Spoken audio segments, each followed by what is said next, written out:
everybody and welcome back to my channel. So today's video is going to be my weekly makeup basket. Now I have some makeup here that I've been using for the past 2 weeks or so. For those of you who've never seen a weekly makeup basket, I pretty much don't like to have like pre-pick out items to have like a weekly makeup drawer or a monthly makeup drawer or whatever the case may be. I have a pretty extensive collection, so I like to go through things as I'm putting my makeup on. So for the most part, I really only try to stick to 1 or 2 palettes, and then, you know, maybe just a couple blushes, like one bronzer, maybe 1 or 2 highlighters. Lip products are the things that I tend to vary the most, and I will stick to those products for an entire week unless I'm just really not feeling it or really not enjoying them. So my weekly makeup basket is where I show you guys all of the products that I've been using for the past week, past 2 weeks. I'm probably gonna do this on a bi-weekly basis. This is a video I'm gonna post every Saturday, and I give you guys my reviews, whether or not I'm going to keep in my collection or not. Some of these products are maybe something I'm thinking about decluttering, so I want to give it like one more go before I declutter it from my collection. So let me go ahead and quit rambling, and I'm going to always try to start off with my eye palettes, then talk about maybe some foundations, then move on to cheek products, and end with lip products. So let's talk about the eye palette that I've been wearing this week. I pulled out this palette here from the Balm. I am pretty up in the air whether or not I'm going to get rid of some of my the Balm palette. So I'm going to be pulling in like the Nude Dude Volume 1, and I want to say it's the Volume 2 one as well to also test it out. But so far I'm really not loving these palettes. This is the Nude Beach palette, and this is what I'm wearing on my eyes today. The shades in here are nice, but they kind of tend to get a little bit muddy. They don't perform as well as other eyeshadows that I have in my collection, and they're honestly nothing special, especially in comparison to a lot of other eyeshadows that I have in my collection. So I think this is a palette I'm definitely going to declutter. I'm going to wait and test out like the Nude Dude palettes and then get rid of those and sell them as a bundle. Of course I'd sanitize them, but sell them as a bundle on my Mercari site. But I'm kind of glad that I gave this a whirl. If this is a palette you were interested in, it's not a terrible palette. The quality is there, it's pretty good, but I just have some more expensive palettes in my collection that I prefer the quality over. So that's the reason why I would declutter it. Like I said, it's not a terrible palette, but it's just not one that I'm gravitating towards. And then I pulled out 2 smaller palettes here. I have the Tartelette Tease palette. I love this little guy. Every time I'm in the mood for like a purpley look or even a brownie look, something very quick and easy, I love grabbing for this palette. There's a lot of smaller palettes in my collection that I have like this, and this is great because if I wanted to travel with just this palette, I could get like a more purpley look and a more like brownie look. And then, even though there are 6 shadows in this palette, I feel like I can create a very comprehensive look with it. I can create a daytime look, I can create like an evening look or a date night look. So I just really love this one. And then another one that I pulled in is the Wet n Wild Color Icon palette, and this is one of the newer ones. It's called Rose in the Air, and it's definitely a deeper palette. These are eyeshadows that I tend to reach for more in the fall, but I was just feeling this palette and I like the quality of it. It's not super powdery. They blend really well. I feel like apart from this one right here, one of the transition shades, and this is very similar to a Bobbi Brown single eyeshadow that I recently purchased called Camel.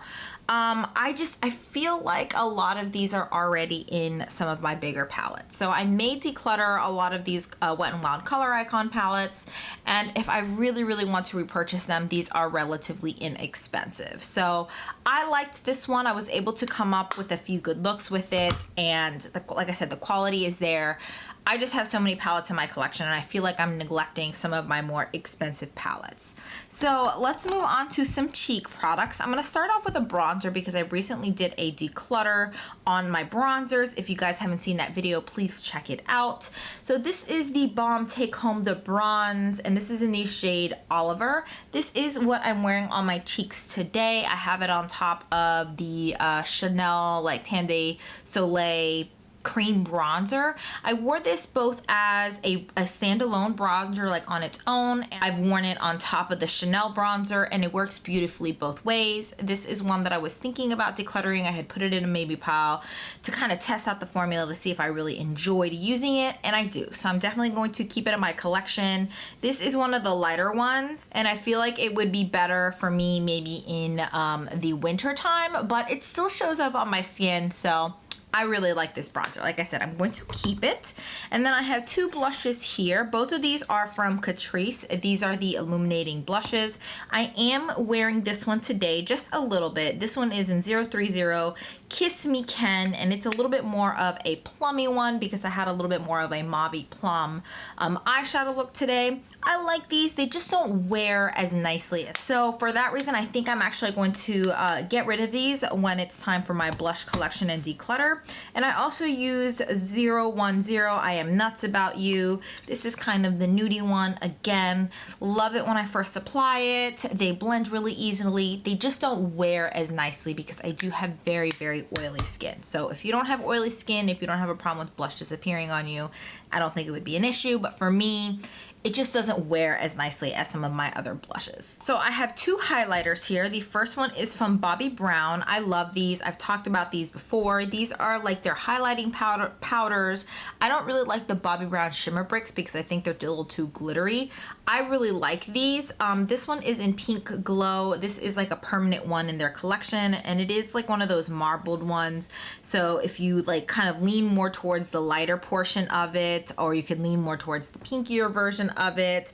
This was the pinky highlight that I pulled in this week, and I typically try to gravitate towards a highlighter that is on the pinky side and one that's on the golden side, so no matter what eye look I have on during the week, it can complement it. And like I said, I just really love these powders. They are a little bit more on the expensive side, but they give a really nice sheen, not overly glittery, blends into the skin very smoothly, and they last all day on the cheeks. So if you are interested in picking up a higher end highlighter, the Bobbi Brown highlighting powders, I would highly recommend. So the other highlighter, the one I'm actually wearing today, this is a newer one to me. It's the Bonnie Luminizer. This is from the Balm, and this is a little bit deeper than the Mary Luminizer. So I've had all of them. I've had the darker one, the one that's supposedly like a bronzer.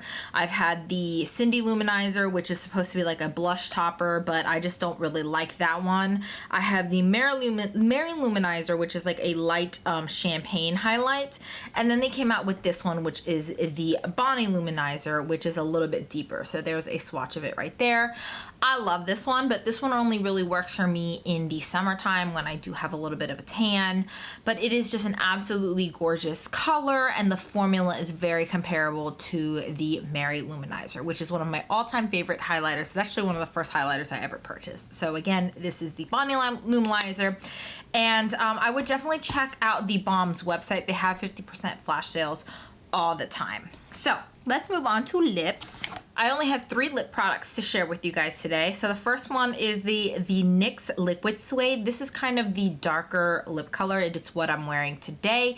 It's super comfortable, super easy to reapply. I talked about it in my previous weekly makeup basket that I typically don't like to reapply liquid lipsticks because they just don't reapply the same way. Either I'll completely wipe it off and start from scratch, or I'll put like a lip gloss or something on top. This is one of those lip products that it does kind of dry down like a matte liquid lipstick, but it's super easy to reapply. So this is, like I said, the NYX Lip Suede in the color Soft Spoken.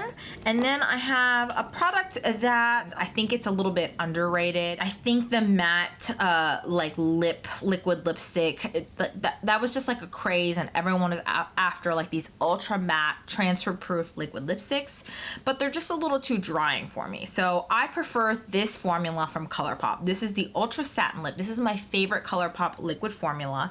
This is a collaboration with Amanda Steele, and it's in the shade Jiffy, but they have plenty of lip colors in like on their website. This is just a very nice nude nude with a little bit of a pink undertone, but I feel like it's still a pretty standard nude. And I love the satin lip formulation because it is a liquid lipstick and it does kind of set and dry down just a little bit. It's still going to be a little bit transfer, like it's still going to transfer a little bit. It's not going to be completely transfer proof like a matte liquid lipstick, but it's not going to move around like a gloss. It's not going to move around as much as like a cream lipstick, and it's going to wear away really, really nicely. So that's why the Ultra Satin Lip is my all-time favorite formulation. You can reapply it very easily, and it's just a really comfortable formula. And then the last product I have today is from NARS. This is their Velvet Lip Glide in the shade Immortal. This is a very bright pop of color. This is a very interesting formula. A lot of people don't like this because it does move around just a little bit, not as much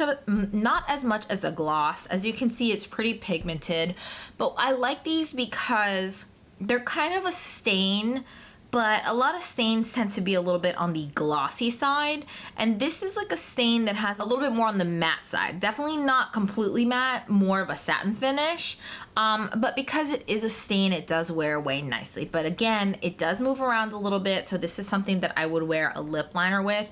I didn't bring it down here, but there's like a ColourPop pink lip liner that I like to wear with this. I think it wears really, really nicely with that. So yeah, those are all the products that I've been using for the past 2 weeks, my honest review on them, my thoughts, my opinions. I hope you guys enjoyed this video. Please give it a thumbs up if you do. Don't forget to subscribe if you haven't already. I currently post 3 times a week on Mondays, Wednesdays, and Fridays. And then on Sundays, I like to post a plan with me. So hopefully I'll see you guys in the next one. Bye.